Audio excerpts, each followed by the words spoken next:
Күптән булган хәл бу. Күбесенең хәтерендә дә түгелдер.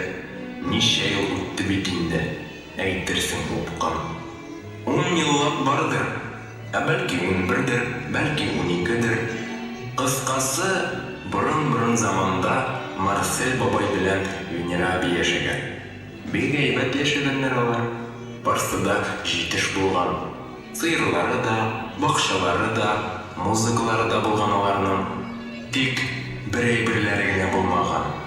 Балалары юк икән.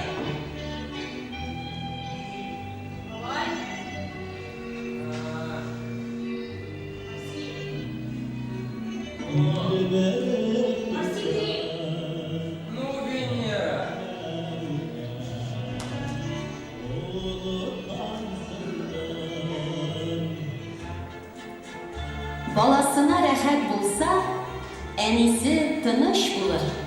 Памперс, балалар подгузнигы. Сабыйгызның ни теләгәнен Памперс белеп тора.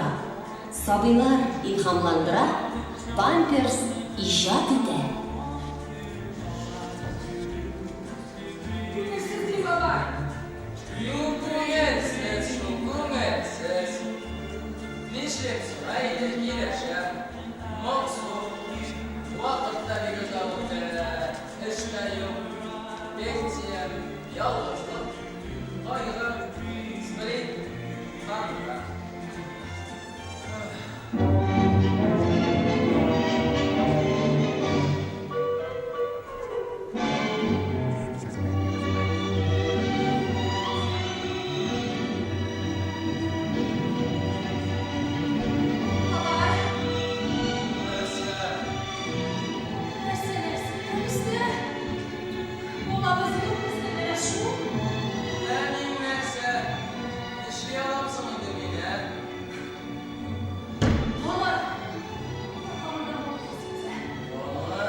Кыскасы, булар калмаган малы ясаганнар да скамьяга куйганнар. Үзләре эшкә керешкәннәр. Әби сыер савырга, алай утын ярырга чыгып киткән. Кайтып керсәләр, малай чагылган. Ул бүлмә уртасында басып тора, елмайган.